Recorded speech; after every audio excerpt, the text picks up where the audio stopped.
Sam Haiby, who plays for the Women's Super League Colchester basketball team. Sam, you've had a great career between University of Nebraska, Australia, now Ireland. Before we introduce some interviewees, I always ask them to send me some honours or awards that they're proud of, some achievements, so we can talk to your basketball journey. So last night I texted Sam and I said, Sam, do you have any awards or achievements that you're proud of? And she sent me this link. It's the easiest way to do it. When I opened it, it had about 30 bullet points of all your career achievements at University of Nebraska. So I'm just going to read out, they're all extremely impressive, but I'm just going to read out a couple that I think are absolutely incredible. So, you are the only player in the history of University of Nebraska's men's and women's basketball team that has a combined career milestones of over 1,000 points, over 500 rebounds, and over 400 assists. I guess so. Like, over 400 assists is crazy. Wouldn't be me, I don't pass the ball. You're lucky I'm not playing this year because you wouldn't get it past. The next one I thought was really impressive was your honor roll. So you've been 6-time all conference or all academic Big Ten honor roll.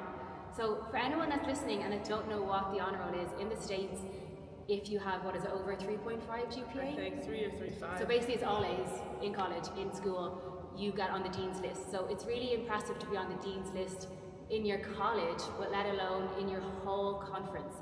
So not only were you killing it on the court, you're killing in the classroom as well, beauty and brains. And the last two is you're ranked number 122nd player in the nation. So not only in your position, but in the nation you were ranked in the top 120. Like that is a huge achievement, something to be really, really proud of. It just came out. And then that's not all.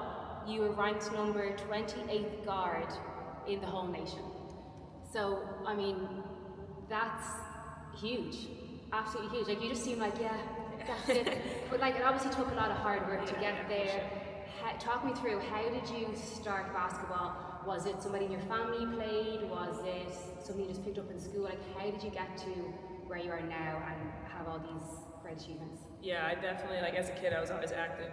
I have an older brother, so I always wanted to do what he wanted to do, but I grew up in a hockey town in like northwest Minnesota, so I almost ended up playing hockey as a kid, but my dad says that we went to the youth rink or whatever and it was closed that day and we just never ended up going back. But my dad played like high school basketball, so he has more knowledge in that. But no, I think I started probably dribbling when I was 2 or 3. And thank goodness you did. I mean, you could have been a great hockey player. Yeah, you could have been a great hockey player. And actually, that's something we spoke about before was, and I found really interesting, was your story. So you were raised in Minnesota, which is a predominantly white state, you could say, yeah, by two white parents. Yep. So I was really surprised, and maybe this is me being pessimistic, but I was very surprised when you said that you had never experienced or you were never a victim to like racism or microaggressions or anything like that, which, as you know, is quite rare in the States or in any really minority community. Why do you, and I mean, that's a huge positive, you know, like so many times we hear so many stories of black people, of people having very negative interactions, very negative experiences, so it's really refreshing to hear that you've had such a positive experience growing up, because obviously, as you know, not all I'm just going to leave that earring. Right. As you know, not all black people have afforded the same situation, you know. So why do you think it was that you had such a positive experience? Do you like, was it because you were such a basketball star, everybody in your family? Maybe you just grew up in a really nice community. No, like you said, I definitely have a very different story. My brother, we're not biologically related, but he's also black, and we definitely have very different stories of, like, I guess our childhood, I would say. But no, for me, like, I loved where I grew up, definitely predominantly white community. But like you said, maybe it was just because I was active, I was involved in a lot of things. I had a lot of friends. There weren't a lot of black kids in my school. We had a lot of like Sudanese refugees, but other than that, it was probably me and maybe like 2 football players or another basketball player on the boys team. But no, I was very happy with how I was raised, where I was raised. I think when I got to college, I definitely was opened up to more of diversity for sure. Even in Nebraska, Yeah. very white community as well there too. But now seeing all different athletes from different parts of the world Yeah. definitely kind of opens your eyes to a lot of different Yeah, things. absolutely. And like you said, it was yourself and maybe two other black kids in school. Yeah. So where did you pull your inspiration from in terms of, seeing representation of not only women's basketball, but black women in basketball? Right. I watched a lot of WNBA growing up. Fortunate enough to have Maya Moore playing in Minnesota. Yes. So definitely, she's a childhood hero of mine. I love watching Lindsay Whalen play as well for the Lynx. But yeah, just being able to look at those successful black role models was huge as a kid growing up. Yeah. And you don't get those in hockey. No, you do not get that in hockey. So like, how do you think, or why do you think that's so important to have representation and to have, like I said, not only seeing women's sport and being able to watch women's sport on TV? Because here in Ireland, you'd have to have a certain channel to watch the WNBA or the NBA or even ESPN Sports College Basketball. And if you did have the channel, you were staying up till 3 in the morning with the time difference to watch it. So why do you think that was so important for you to see someone like you on the big stage? Yeah, I think especially for me, like what I grew up in was all I knew. I lived about 4 hours from like Minneapolis, St. Paul, big metro area. So like I was just surrounded by a lot more white people, and that's like all I knew growing up, and it was awesome for me. But no, it's definitely important to have like those female figures, especially that you can look up to and say, hey, that looks like me, and I can do that if they're able to do that. So. And who do you think, or who would you say was or is your role model, both maybe on the court or off the course? Yeah, so like I said, I'd probably say Maya Moore. My dog is named after her. And then I was a huge Kobe Bryant fan, and what he did for women's sports is incredible. We all know that, but yeah, I'd say those two. Yeah, good. And I know you were injured your senior year in college. Or even including injuries, what sort of challenges did you face on the court, whether it was mental or physical? Yeah, I'm a pretty easygoing person, so I don't really stress myself out too much. We love to see that. But no, I've had my fair share of injuries. I got hurt my senior year of high school, pretty minor, like meniscus, knee scope. But then I ended up tearing my labrum in my shoulder in college, another knee scope, and then my Achilles my grad year.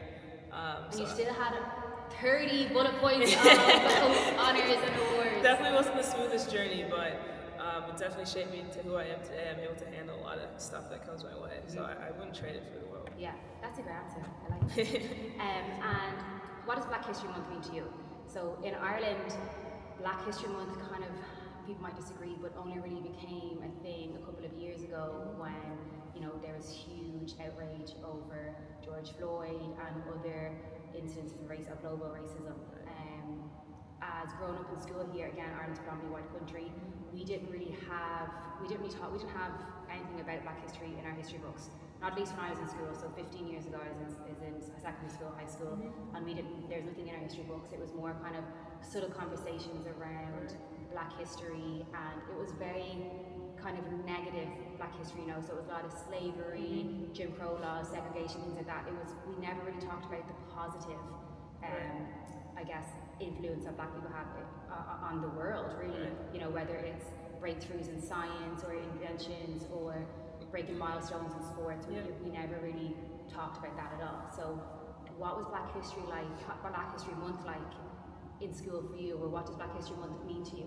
Yeah, definitely, like growing up, I'd say similar story to you. Like it's not really, unfortunately, celebrated, and just from where I grew up, like I wasn't around a lot of Black people, so, and like nothing against my parents, like I love how they raised me, but that, like obviously that wasn't their specialty, because they weren't around it either. But now, like getting to college, it's been really cool because there's so many different clubs and groups, especially within like our athletic program, and we're able to like showcase like what is Black excellence, and just kind of like help, especially like younger kids.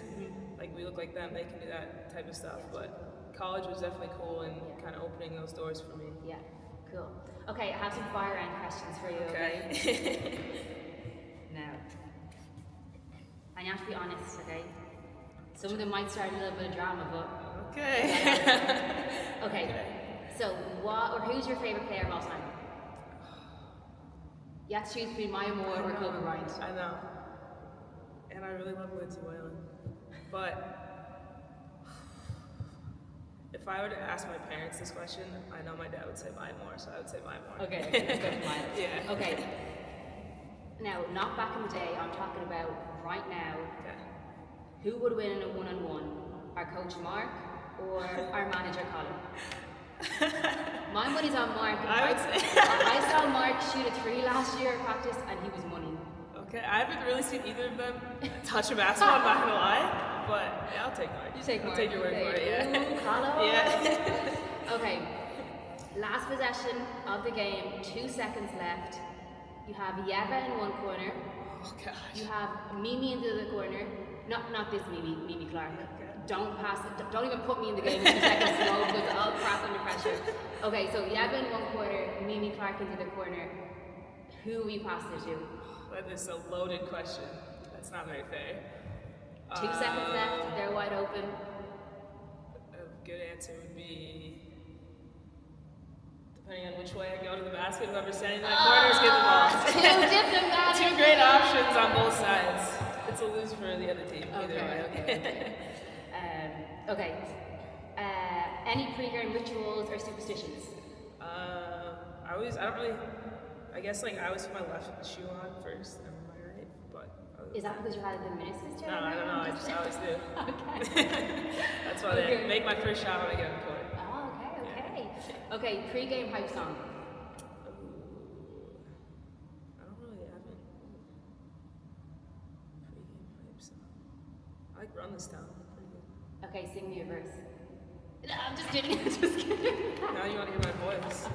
No, I don't listen to a ton of music. Sometimes I do. Like I'm not. Yeah, you Whatever just, happens, you just get in the happens. zone. Yeah, Okay, I guess. Okay, and last question. Your pre-game go-to snack or meal? I guess it's changed. Like in college, they'd have meals for us. Yeah. To walk in, whatever that was. But when I was there, it was always the lasagna and breadsticks was fire. But here, whatever I can get my hands on. Yeah. Okay, lastly, Dickie's Electrical. Have to plug my husband. We'll be giving away €100 to the interviewee that can make a right-hand layup, left-hand layup, free throw, and a three-pointer in under 35 seconds. Okay. Or how quick you can do it. We have 35 seconds, okay? So I'm gonna put some time on the clock. Oh gosh. Get yourself ready. Right-handed layup, left-handed. Free throw and three-pointer. Okay. Okay, so I'm room for you, come on. He did fix our light in our house too, so shout out. Okay, where is my stopwatch? Okay. Okay, ready? 3, 2, 1, go.